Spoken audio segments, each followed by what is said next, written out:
আসসালামু আলাইকুম ওয়া রাহমাতুল্লাহি ওয়া বারাকাতুহু। ওয়ালাইকুম আসসালাম।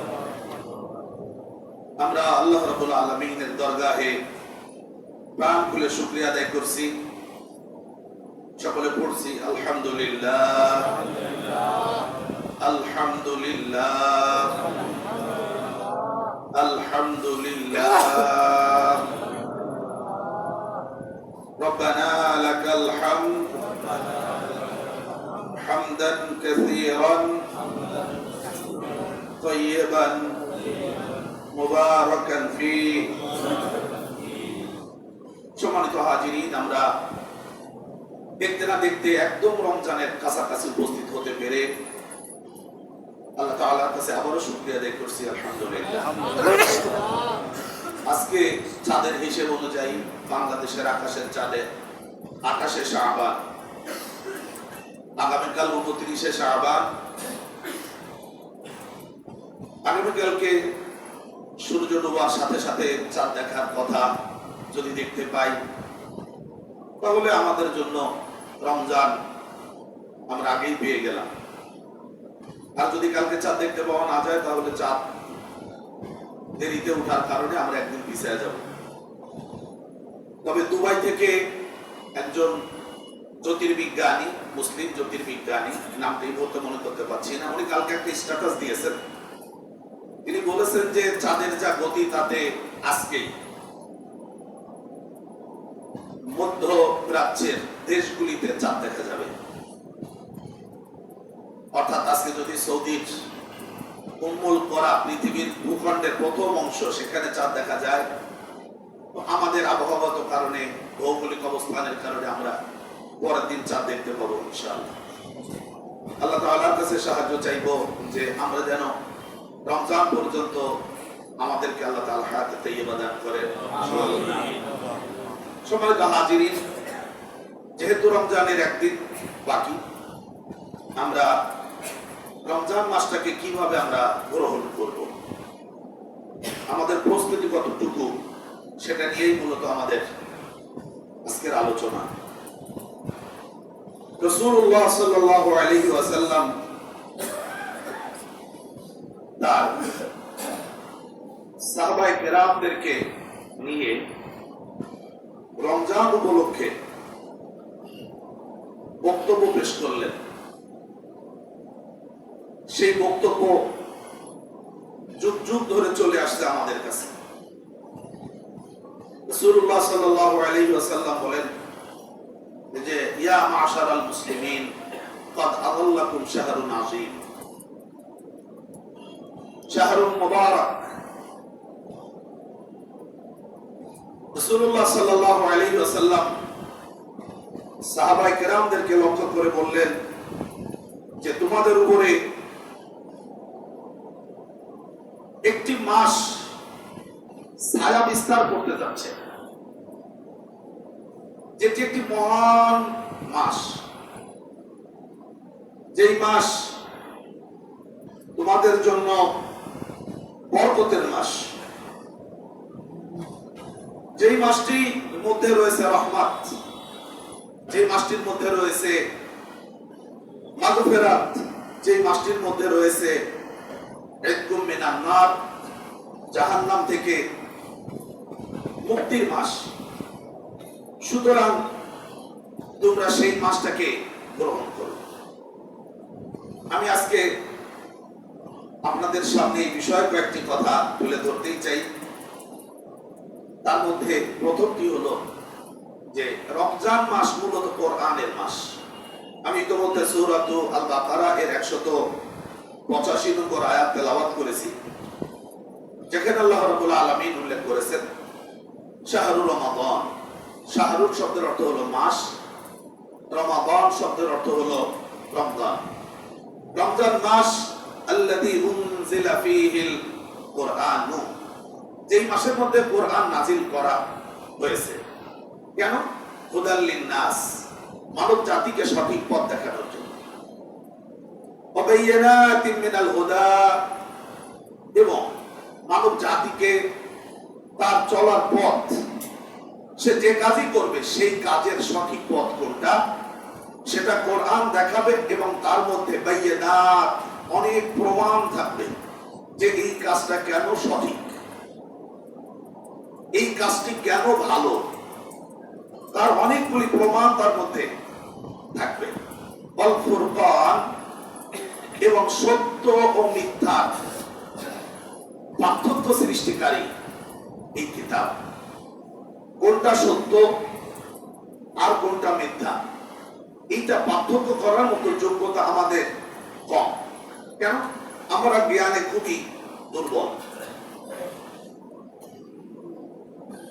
আমাদের জ্ঞান খুবই সীমিত। সৈয়দ কুতুব শহীদ রাহিমাহুল্লাহ ভাষায় বলতে হয়, যাদের কাছে কোরআনের জ্ঞান নেই তারা ছোট্ট শিশুর মতো। কারণ ছোট্ট শিশু সে সত্য আর মিথ্যা পার্থক্য করতে পারে না। কোনটা তার জন্য উপাদেয় খাবার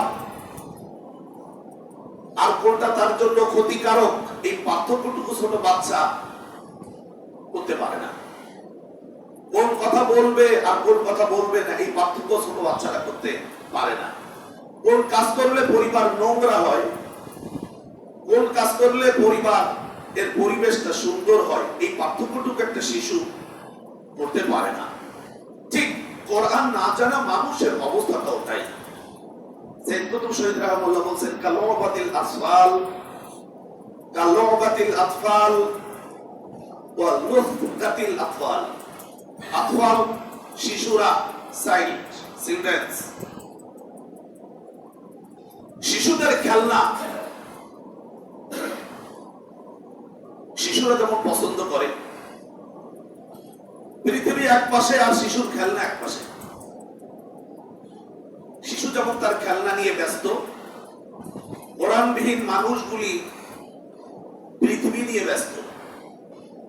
অথচ একটি সময় এসে শিশুর কাছে ওই খেলনাটা হয়ে যাবে খেলনা। ওইটা তার কাছে দিল, সে বলবে এটা একটা যন্ত্রণা, এটা জঞ্জাল, এটা লাগবে না। অথচ ওইটার জন্য সে এক সময় কান্নাকাটি করে পুরো বাড়িটাকে অস্থির করে ফেলতো। কষ্ট নিবেন না। কোরআন এর জ্ঞান না থাকার কারণে আমরা পৃথিবী অপ্রয়োজনীয়, অবান্তর বস্তু নিয়ে যেভাবে লাফালাফি করতেছি, তাতে সৈয়দ কুতুব শহীদের কথা আমার কাছে মনে হয়েছে যে 100-তে 100 সত্য। মানে হলো জিহ্বার জড়তা।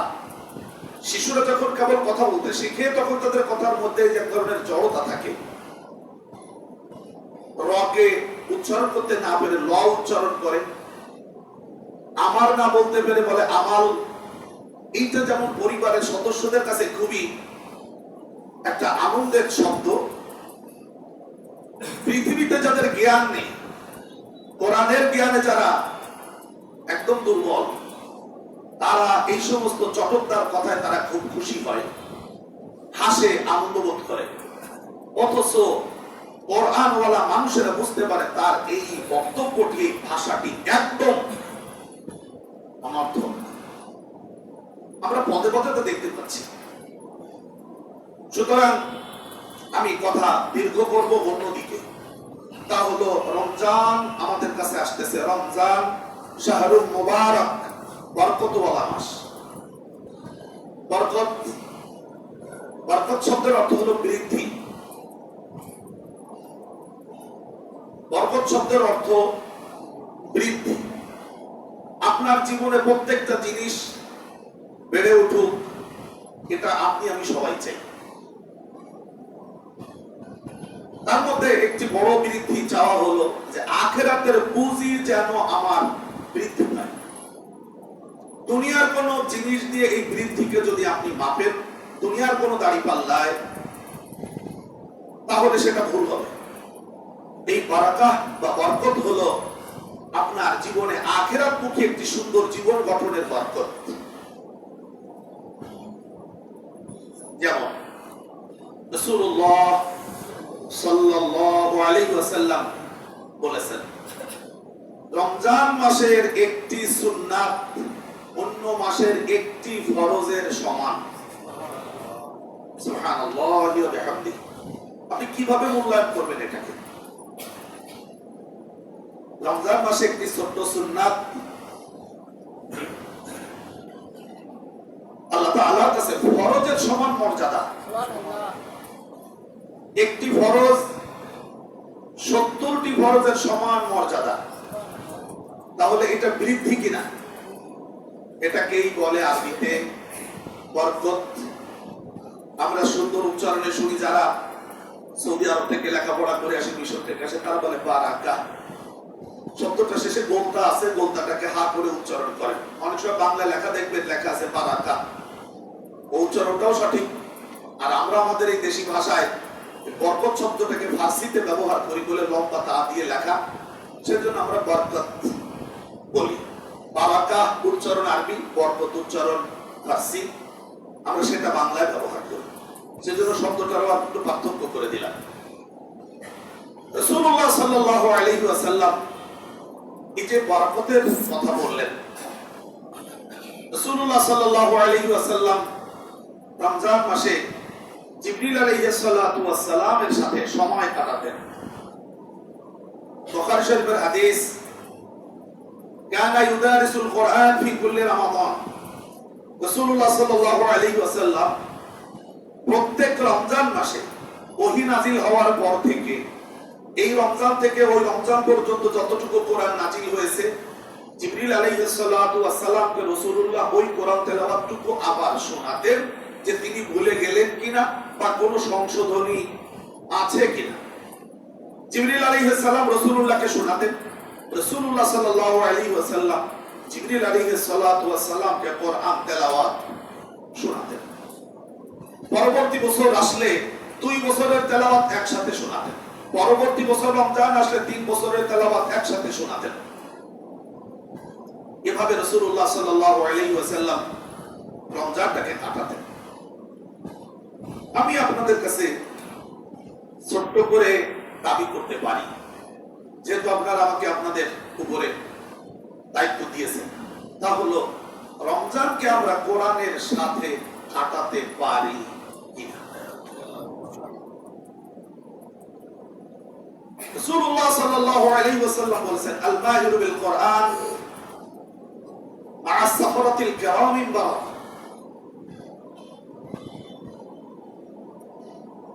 যারা কোরআনের ব্যাপারে মাহের, মাহের শব্দের আরবি বাংলা অর্থ হলো দক্ষ, যারা কোরআন তেলাওয়াতের ক্ষেত্রে দক্ষতা অর্জন করেছেন এবং তারা এই কোরআন নিয়ে যতক্ষণ সময় কাটাবেন, কেমন যেন তারা একজন নেককার, পুণ্যবান, সম্মানিত ফেরেশতার সাথে সময় কাটালো। মা'আস সাফারাতিল কিরামিল বারারা। কোরআনের সাথে সময় কাটানোর এই যে অপূর্ব সম্মান, দুর্ভাগ্য হলো আমাদের কোরআনের আলোচনা যদি কোথাও হয়, কোরআনের মাহফিল হয়, কোরআন তেলাওয়াত হচ্ছে কোথাও, আমরা সেখান থেকে বসাটাকে খুব গুরুত্বপূর্ণ মনে করি না।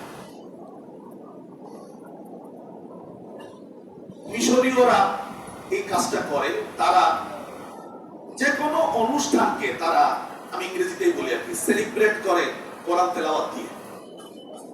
শুরুটাও কোরআন তেলাওয়াত, মাঝখানেটাও কোরআন তেলাওয়াত, শেষটাও কোরআন তেলাওয়াত। ধরুন একজনের বাড়িতে কিছু মেহমানকে তারা আপ্যায়ন করবে, অথবা কোনো বিবাহের অনুষ্ঠান হবে, সেই অনুষ্ঠানটাকে সুন্দর করে অর্গানাইজ করবে, সেখানে খাদ্য খাবার সব প্রস্তুত থাকবে। একজন বা দুইজন যারা ভালো কোরআন তেলাওয়াত করতে পারে তাদেরকে আহ্বান জানাবেন, সবাই বসে কোরআন তেলাওয়াত শুনছেন তৃপ্তির সাথে। আমরা যেমন কোনো অনুষ্ঠানকে কনসার্ট দিয়ে সেলিব্রেট করি, আযান আল্লাহ, আল্লাহ আমাদেরকে থেকে হেফাজত করুন। গত কয়েকদিন আগে দেখলাম মোংলা উপজেলার বন্দরেরই কোন একটা অঞ্চলে একজন কলেজ পড়ুয়া ছাত্রের রোগ মুক্তির কামনায় দোয়া অনুষ্ঠানের আয়োজন করেছে তার পরিবার। তো সেখানে উদ্দাম নৃত্য হচ্ছে দোয়ার অনুষ্ঠানে। বাকিটা বুঝে নেবেন। গান বাজতেছে, সাথে সাথে যুগল নাচতেছে। তো সেখানে একজন ছাত্র নেতা, সে বেচারা গিয়ে বলল যে আপনারা এটা আল্লাহর রাস্তায় থামান, আপনারা এই আয়োজনটা কেন করেছেন? তো ছেলের বাবা এসে বললো যে আমার ছেলের রোগ মুক্তির কামনায়। তো রোগ মুক্তির কামনার সাথে কি এই মানায়? এই যুবক আর এই যুবতী দুজনে নাচতেছে আর আপনারা সবাই দেখতেছেন, এতে কি আপনার সন্তানের রোগ কমবে না বাড়বে? ছেলেটা বলল যে আমি একজন মুসলমান হিসাবে আমি এতটুকু জানি যে আল্লাহ তাআলার কাছে কিছু চাইতে গেলে বিনয়ের সাথে চাইতে হয়। আপনার সন্তানটা ব্লাড ক্যান্সারে আক্রান্ত, আর আপনি উদ্দাম নৃত্য দিয়ে আপনার সন্তানের জন্য রোগ মুক্তি কামনা করবেন, মাথা কত নষ্ট হয়ে গেছে আপনাদের। বলে ছেলেটা একটু খুব শক্তভাবে লাউডলি কথাগুলো বলল, যেটা ভিডিও এসেছে, আপনাদের অনেকের দেখার সুযোগ হয়েছে হয়তো। আমাদের অবস্থানটা কোথায়? সেজন্য আপনাদের কাছে বলছি যে আমাদের জীবনের একটা বড় অংশ কোরআনের সাথে কাটানো দরকার।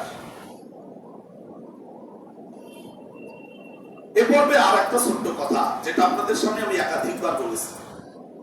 যেহেতু আপনাদের সামনে খতিব হিসেবে 4 বছর পার করে 5ম বছর, আজকে সে 5ম বছরের প্রথম মাস শেষ করতে যাচ্ছি। ইতিমধ্যে আপনাদের সামনে কথা বলা 49 মাস আজকে শেষ করতে যাচ্ছি।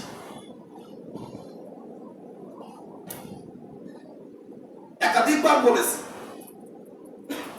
আল্লাহ তাআলা আমাদের সৃষ্টি করেছেন। আমাদের সৃষ্টি করার আগে আল্লাহ তাআলা ফেরেশতা মণ্ডলীকে সৃষ্টি করেছেন। আমাদের সৃষ্টি করার আগে ফেরেশতা মণ্ডলীর সৃষ্টির বয়স লক্ষাধিক বছর।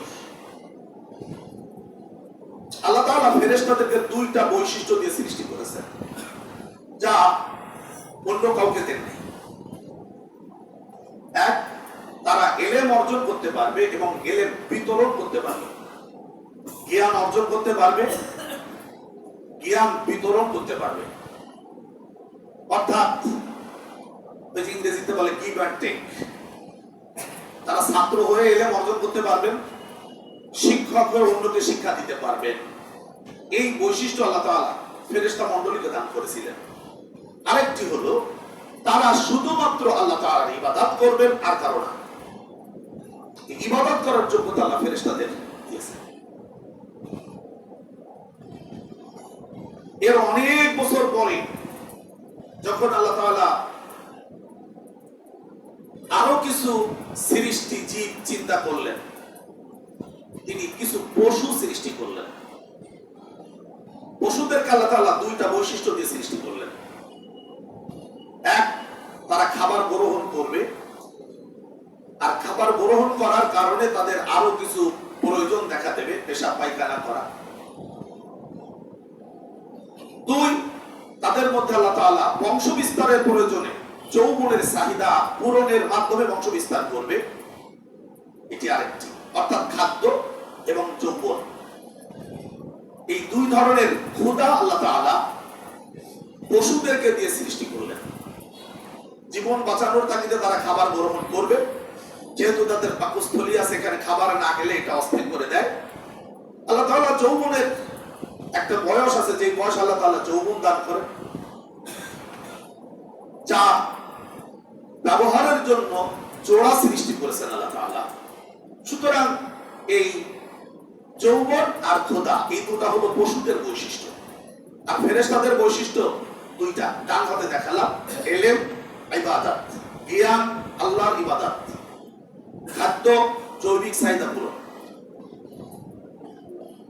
এর অনেক বছর পরে আল্লাহ তাআলা মানব জাতিকে সৃষ্টি করলেন। ফেরেশতাদের 2 বৈশিষ্ট্য আর পশুদের 2 বৈশিষ্ট্য। মোট 4 বৈশিষ্ট্য দিয়ে আল্লাহ তাআলা মানব জাতিকে সৃষ্টি করলেন। আলহামদুলিল্লাহ। আমাদের ভেতরে আল্লাহ তাআলা কিছু উপাদান এমন ভাবে তুলে ধরলেন, দিয়ে দিলেন যে আমরা ফেরেশতাদের গুণটাকেও অ্যাচিভ করতে পারবো পশুদেরটা, এবং এটা আমাদের মধ্যে আছে। আমরা ছাত্র হয়ে জ্ঞান অর্জন করতে পারি, শিক্ষক হয়ে বিতরণ করতে পারি। আমরা চাইলে একনিষ্ঠভাবে শুধু আল্লাহরই ইবাদত করতে পারি। বেঁচে থাকার প্রয়োজনে আমরা খাদ্য গ্রহণ করি, আর খাদ্য গ্রহণ করার পরে দেহের মধ্যে যে পরিবর্তন হয়, পেশাব পায়খানা সহ দেহকে রক্ষা করা, রোগ মুক্তির জন্য রোগ প্রতিরোধ ক্ষমতা তৈরি করা, এগুলি আমাদের মধ্যে আছে। বংশ বিস্তারের প্রয়োজনে, দাম্পত্য জীবনে যৌবনের চাহিদা পূরণ করা। নিশ্চয়ই আপনার কথাটা অনুধাবন করার চেষ্টা করছেন। মূলত আল্লাহ তাআলা ফেরেশতাদেরকে জান্নাত জাহান্নাম কিছুই দিবেন না, পশুদেরকে আল্লাহ তাআলা জান্নাত জাহান্নাম দিবেন না। আমরা মানুষ, আমাদেরকে আল্লাহ তাআলা ফেরেশতা আর পশুদের 4টা বৈশিষ্ট্য দিয়ে আমাদেরকে আল্লাহ তাআলা ছেড়ে দিলেন। বললেন, যদি তুমি পশুদের গুণ বৈশিষ্ট্য পরিমিতভাবে ব্যবহার করে ফেরেশতাদের গুণাবলী বেশি বেশি অর্জন করে পৃথিবী থেকে জীবন কাটাতে পারো, তোমরা জান্নাতি। যদি তোমাদের মধ্যে ফেরেশতাদের বৈশিষ্ট্যের চেয়ে পশুদের গুণাবলী বা বৈশিষ্ট্য বেশি ঢুকে পড়ে, তাহলে তোমরা জাহান্নামী। আমি ছোট্ট করে প্রশ্ন রাখতে চাই, আপনারা আপনাদের বিবেককে প্রশ্ন করুন। আমাদের ভিতরে পশুত্বের মাত্রাটা বেশি নাকি ফেরেশতাদের বৈশিষ্ট্যটা আমাদের মধ্যে বেশি? বলেন। এখানে এসে আমরা মার খেয়ে গেছি, এটা হলো মূল পয়েন্ট। আমাদের ভিতরে পশুত্ব এমন ভাবে দানা বেঁধেছে যে এখান থেকে বের হয়ে ফেরেশতাদের কাছে যাওয়ার মতো যে আমাদের মধ্যে কিছু ক্যাপাসিটি আছে, আমরা কখনো খুঁজেও দেখতে চেষ্টা করি না। অথচ ওটাই হলো আপনার আমার মুক্তির সোপান, সিঁড়ি। ওখানেই যেতে হবে আপনাকে আমাকে, যদি কিয়ামতের দিন আমরা নাজাত পেতে চাই। আমি একবার আপনাদের প্রশ্ন করেছিলাম, বলুন তো খুলনা শহর একটি বড় ব্যবসা কেন্দ্র, বলবেন এই ব্যবসা কেন্দ্রটা ফেরেশতাদের বৈশিষ্ট্য অর্জনের নাকি পশুত্বের বৈশিষ্ট্য অর্জন? দ্রব্যমূল্যের ঊর্ধ্বগতি, কোনটা ফেরেশতাদের জন্য যেটা লাগবে সেইটা। কোরআন শরীফের দাম বাড়ে নাই। কালকে হেলাতলায় গিয়েছিলাম, কোরআন শরীফের দাম বাড়ে নাই। 16 টাকার কিনে কালকে 50 টাকা বিক্রি হয়েছে কাঁচা বাজারে, ট্রাক টার্মিনাল কাঁচা বাজারে 22 তলার পাশে।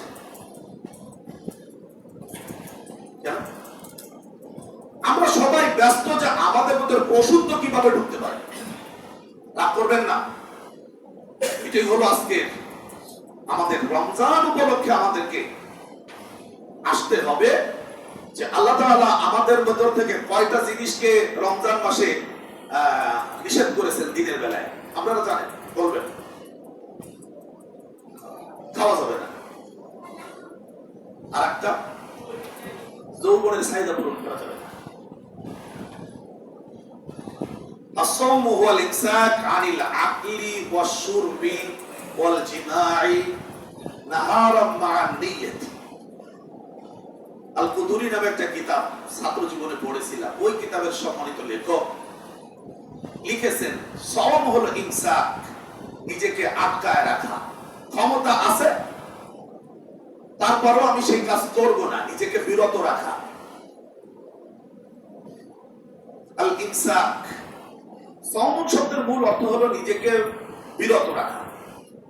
যেমন মারিয়াম আলাইহিস সালাম, তিনি যখন সন্তানের মা হবেন বলে জানলেন ফেরেশতা জিবরিলের মাধ্যমে আলাইহিস সালাম, তখন তিনি জিবরিল আলাইহিস সালামকে বলছিলেন, আমার যে সন্তান হবে, আমি তো কোনো বিবাহিত মহিলা না, ওয়ালাম ইয়ামসাসনি বাশার ওয়ালাম আকু বাগিয়া, আমি তো কোনো পুরুষের স্ত্রী নই, এমনকি আমি কোন জেনাকারিনী মহিলাও নই, তাহলে আমি সন্তানের মা হবো কি করে? আল্লাহ তাআলা উত্তর বলে দিলেন, এটা আমার জন্য খুব সহজ, তোমার মা বানানো এটা আমার জন্য সহজ। সুবহানাল্লাহ। তখন তিনি বললেন, আল্লাহ আমার জন্য একটা নিদর্শন দিন, একটা আলামত দিন, যে আলামতের দ্বারা আমি বুঝবো যে আমি মা হতে যাচ্ছি। আল্লাহ বললেন, তুমি নিজের জন্য 3 দিন রোজা রাখো, খাওয়া না, কথা বলা থেকে নিজেকে বিরত রাখবে। তুমি পরিবারের লোকদের বলে দেবে, আমি আগামী 3 দিন তোমাদের সাথে কথা বলবো না। ইন্নী নাযারতু লির-রাহমানি সাওমান ফালান উকাল্লিমাল ইয়াওমা ইনসিয়া। ইন্নী নাযারতু লির-রাহমানি সাওমা, এই সাওম শব্দ কোরআনে সূরা মারইয়ামের মধ্যে রয়েছে। আমি আমার রব রহমানের উদ্দেশ্যে আমি সাওম পালন করছি। ফালান উকাল্লিমা, আমি কখনোই কথা বলবো না, আল ইয়াওমা, এই দিনগুলিতে, ইনসিয়া, আমি ভুলেও কারোর সাথে কথা বলবো না। তো আমরা মূলত খেয়াল করে দেখুন, রমজান এসেছে, আমাদের মধ্যে পশুত্বের যেই চাহিদাটা বেশি ঢুকে পড়েছে, সেইটা থেকে নিজেকে বিরত রাখা।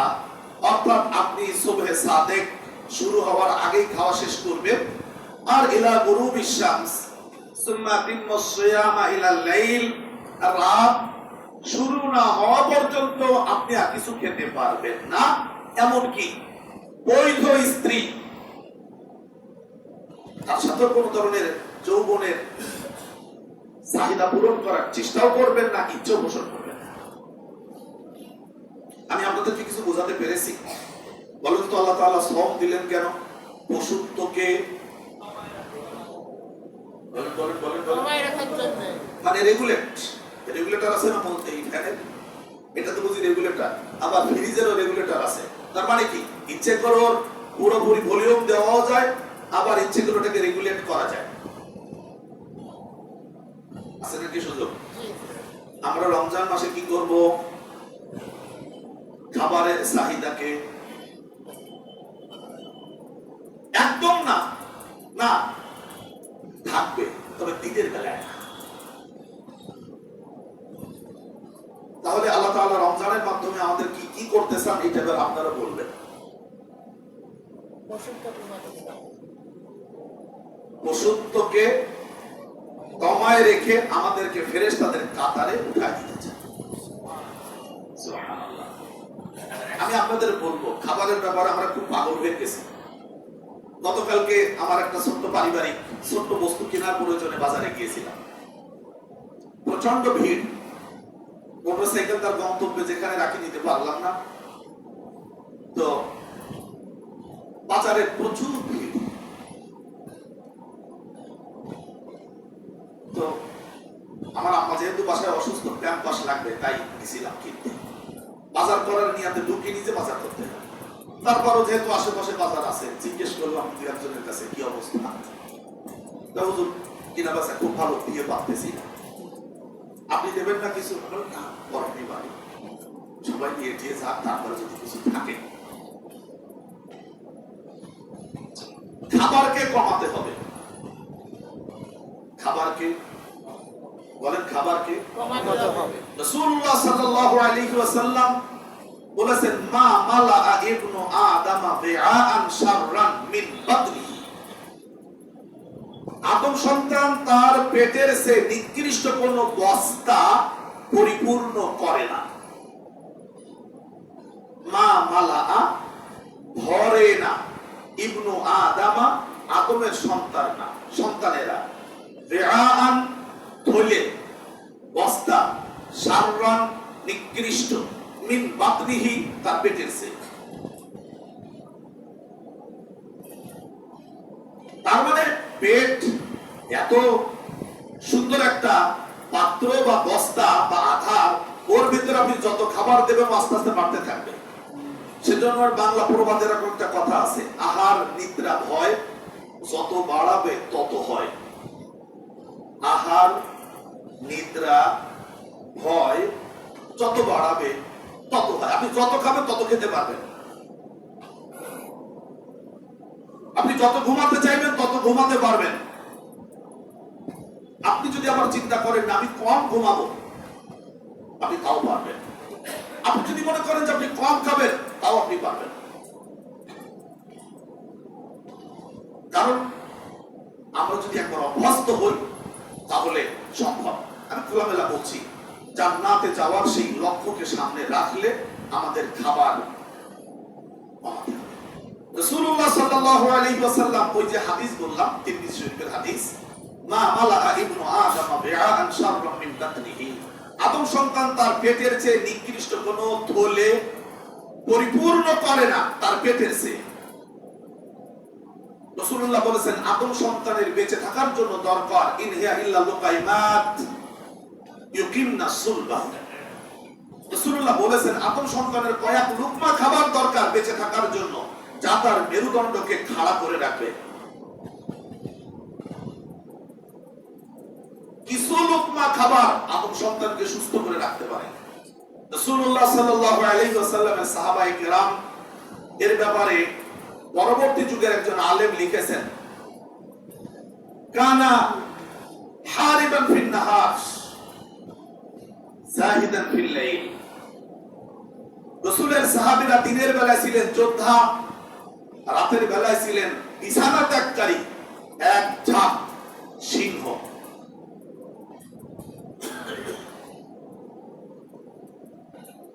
দিনের বেলায় যুদ্ধ করে রাতে তাহাজ্জুদের বিছানায় মুসাল্লায় দাঁড়ানো কি মনে হয় আপনাদের? সহজ কাজ? সহজ না। আমরা তো ইশারা নামাজি পড়তে পারি না। আমরা কি কাজ করি মরুভূমিতে? সেই পায়দল হাঁটা, পায়ে হাঁটা, প্যাডেস্ট্রাইন রোড মরুভূমি। আমরা এখন আর কেউ খালি পায়ে চলি না। আমরা সবাই খুব সুন্দর পোশাক, সুন্দর সুটেড বুটেড, এই একটা ছোটবেলায় শুনতাম আর কি, তা বুঝতাম না যে সুটেড বুটেড কি। ওসব পরে বড় বাবার বুঝেছি ব্যাপারটা।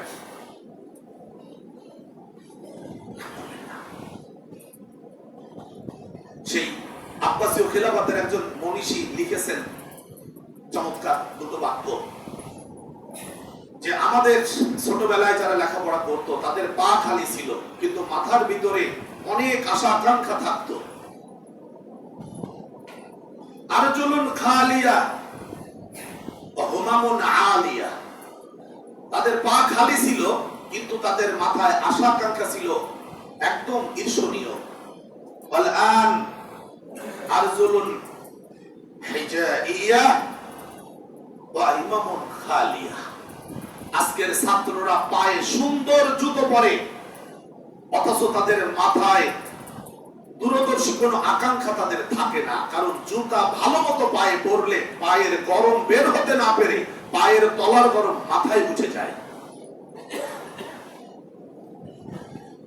আমি আব্বাসীয় খেলাফতের যুগের কথা পরে আমি চিন্তা করলাম যে আসলে প্রাইমারি স্কুলে পড়েছি, কোনোদিন স্যান্ডেল পাই দিয়ে যায়নি।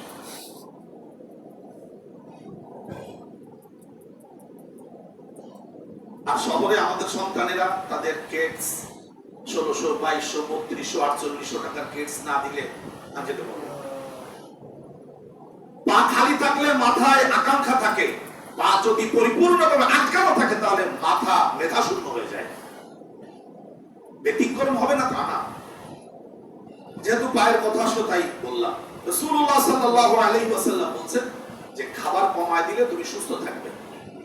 যেহেতু এখানে সম্মানিত চিকিৎসকরাও আছেন, কয়েকজন আমাদের শ্রদ্ধেয় সহসভাপতি সাহেব আছেন, আমি একজন ডাক্তারের কাছে একবার এই স্বাস্থ্যগত বিষয়ে কথা বলতেছিলাম। তো উনি আমারে বললেন যে হুজুর আপনারা তো জ্ঞান দেওয়ার মতো আমার কিছু নেই, আমি ছোট মানুষ, বয়স এসে আমার ছাত্র বয়সী, যদিও সে ছাত্র না। আমার বললো যে আপনার দেহে ওজন থাকবে 66 কেজি, যেহেতু আপনি 66 ইঞ্চি লম্বা, আমার তখন ওজন ছিল 77 কেজি। তো আমার বললো যে আপনি সবসময় 11 কেজি আটার বস্তা ঘাড়ের থেকে ঘাড়ের সাথে বেঁধে আপনি চলতেছেন, মানে আপনি যা বইতে হবে তার থেকে 11 কেজি আপনার গায়ে সবসময় বেশি। আপনি শুইতে যাচ্ছেন তাও 11 কেজি, এখানে পেশাব করতে বসতেছেন তাও 11 কেজি নিয়ে বসতেছেন, আবার কষ্ট করে উঠতেছেন, আবার চেয়ার বসে পড়াচ্ছেন তাও 11 কেজি নিয়ে। তখন একটা সুন্দর কথা, যত ইঞ্চি লম্বা তত ইঞ্চি কেজি ওজন, এটা হলো স্বাস্থ্য বিজ্ঞান বলতেছে আধুনিক। আপনারা বলুন তো, আমরা যে যত ইঞ্চি লম্বা তার থেকে কত কেজি গায়ে গোশত কম? বেশিটা বললাম না, যেহেতু বেশি বলার সুযোগ নেই তাই বললাম কতটা কম আমাদের লেভেল পয়েন্ট, তা তো না।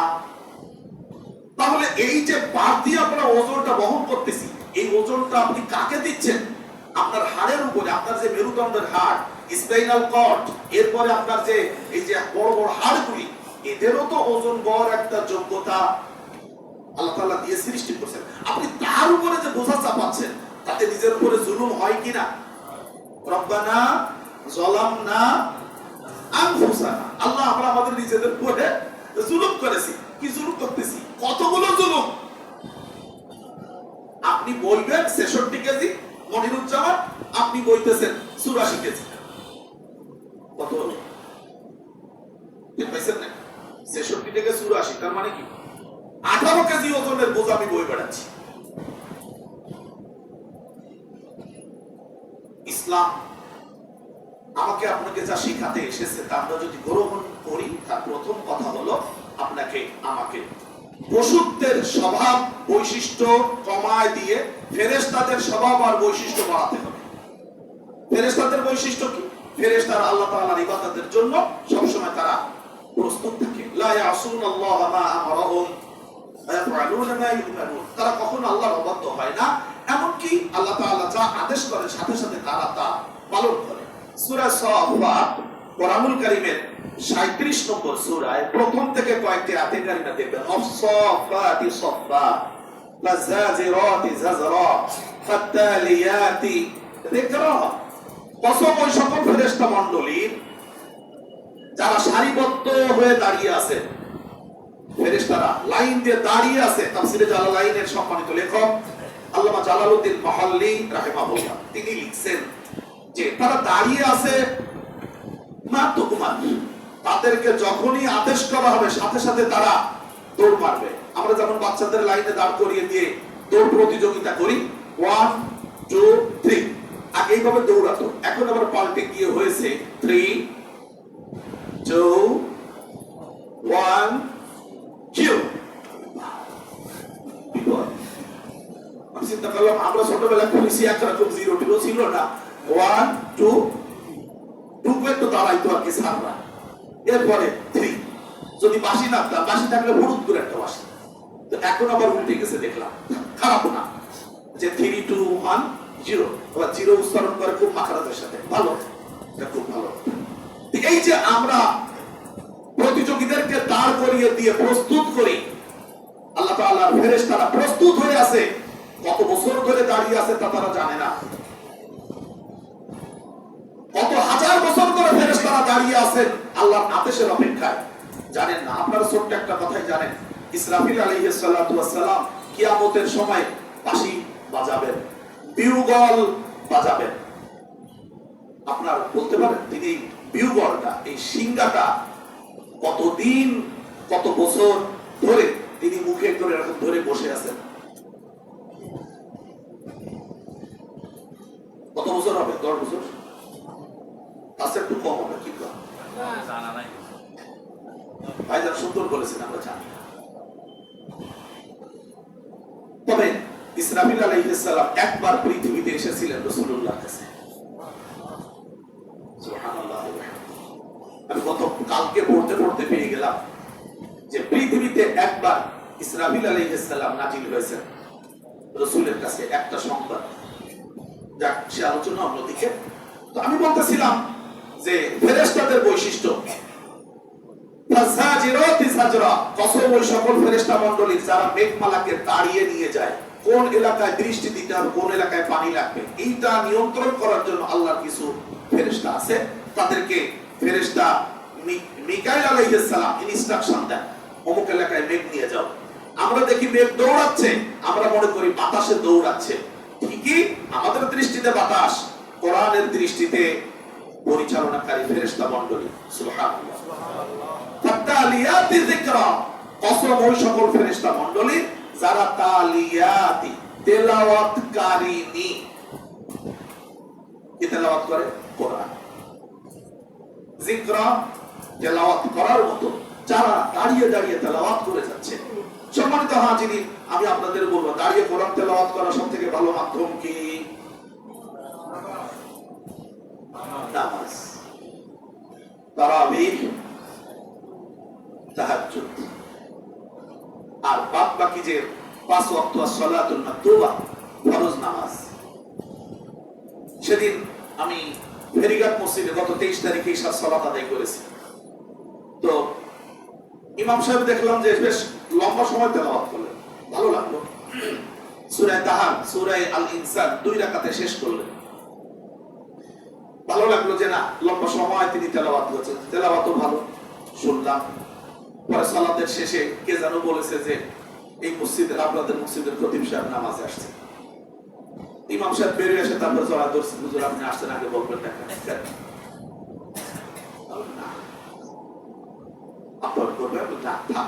তেলাওয়াত, দীর্ঘ সময় তেলাওয়াত, এটার প্রস্তুতি নেব ইনশাআল্লাহ রমজানে। এটা একটা ফেরেশতাদের গুণ অর্জন করার জন্য আপনাদের আগে আরেকটা বলে রাখি, যে ভাজা পোড়া খাইলে একটা মজমা চলতেছে, কিন্তু বুঝতে পারেন নাই? মানে হোটেলের সকালের যে পড়াটা ওরা কিন্তু চলবে, শুধু বোরকা পরাবে আর কি হোটেলকে। আমরা বোরকা পরবো না, আমাদের মহিলারা বোরকা পরবে না, কিন্তু হোটেলগুলিকে পরশুদিন সকাল থেকেই বোরকা পরানো হবে। এবং বলা হবে যে হুজুর বিকেল বেলার ওই যে পেঁয়াজু, বেগুনি, চপ, এগুলো প্রস্তুতি চলতেছে তো হুজুর, ওই সেই জন্য আর কি। তো পদ্মা দিয়ে রাখিস কেন? আছে তো লোকজন, আপনার বলছেন আমি তো শিখলো, দেখো মোটরসাইকেল খাবার জায়গায় ঢুকলাম, ভাই সালাম, কি খবর? হুজুর ওই খা খাই চলতেছে। হুজুর এটা সারে না, মোবাইল করে নিয়ে আসে, তাই একটা বড়টা বানাইছি আর কি। কারা খাবে? হিন্দুরা না।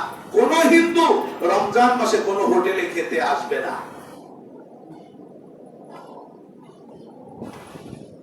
ভালো না আমাদের কোরআন বরকত। এইবার আসবো হাফেজ ইবনুল কাইয়্যিম, ভুল বলেছি, হাফেজ আল্লামা ইবনে তাইমিয়া রাহিমাহুল্লাহ, তার লেখা একটা ছোট্ট কথা। তিনি বলেছেন যে কোরআনকে আঁকড়ে ধরো। কেন? মানুষের কলবটাকে জীবিত করে কোরআন। আয়াতুল কোরআনি তুহিল কুলুব কামা তাহিয়াল বিলাদু বিল মা।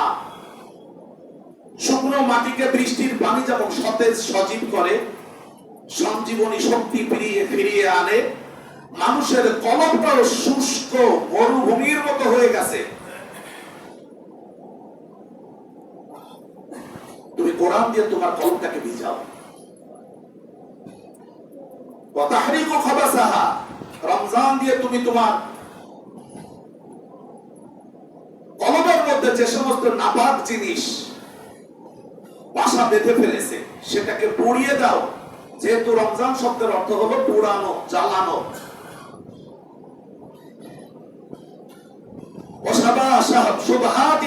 তোমার কলবের মধ্যে যত সন্দেহ ঢুকেছে কোরআনের আয়াত দিয়ে দূর করে দাও। কলবের মধ্যে যত যৌবনের আকাঙ্ক্ষা চাহিদা ঢুকেছে সেগুলিকে বের করে দাও।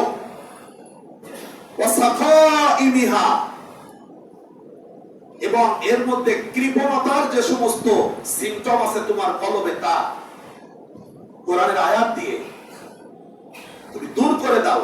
কামা তুহরিকুন নারু মা ইউলকা ফিহা, যেমন করে আগুনের মধ্যে যা ফেলে দেওয়া হোক আগুন তা সব পুড়িয়ে নিঃশেষ করে দেয়।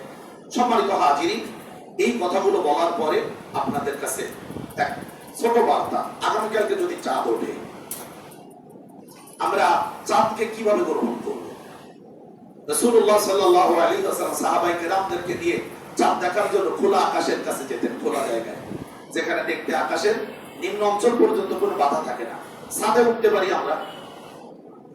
চাঁদ দেখলে রাসূলুল্লাহ সাল্লাল্লাহু আলাইহি ওয়াসাল্লাম সাহাবায়ে কেরামদেরকে দিয়ে বলতেন, আল্লাহুম্মা, আমার সাথে পড়েন, আল্লাহুম্মা আহিল্লাহু আলাইনা বিল আমনি ওয়াল ঈমানি ওয়াস সালামাতি ওয়াল ইসলামি।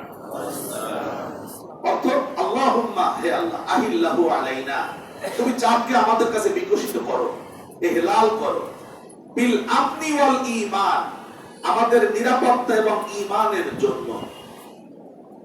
এই চাঁদের দ্বারা যেন আমাদের নিরাপত্তা আর ঈমান বৃদ্ধি পায়। ওয়াসসালামাতি ওয়াল ইসলাম, এবং আমাদের অন্তরটা যেন প্রশান্তিতে ভরে যায় আর আমরা যেন ইসলাম নিয়ে বাকি জীবন কাটাতে পারি। এই যে চাঁদ দেখার জন্য রাসূলুল্লাহ সাল্লাল্লাহু আলাইহি ওয়াসাল্লাম সাহাবায়ে কেরামদের উদ্বুদ্ধ করতেন, আসলে ব্যাপারটা কি? ব্যাপারটা হলো এখানে একটা মজার তথ্য আছে। তা হলো আপনার কোন সন্তান, একান্ত আপনার প্রিয় কোনো ব্যক্তি 11 মাস আপনার থেকে বিদেশে ছিলেন, তিনি বাড়ি আসতেছেন, তাহলে বাড়িতে তাকে ইংরেজিতে বলি আর কি রিসিভ করার জন্য একটু প্রস্তুতি থাকে না? রমজান তো আমাদের সেই কাঙ্ক্ষিত বন্ধু যা, যে আমাদের গুনাহগুলো পোড়ায় দিতে আসছে, যে আমাদের জন্য জান্নাতের দরওয়াজা খুলে দিয়ে এসেছে, যে আমাদের জন্য জাহান্নামের দরওয়াজাকে বন্ধ করে দিয়ে তারপরে পৃথিবীতে উদিত হয়েছে। চাঁদ, রমজানের চাঁদ তো আমাদের সেই বন্ধু, যার উদয়ের সাথে সাথে শয়তানগুলিকে সব শিকলবদ্ধ করা হয়েছে।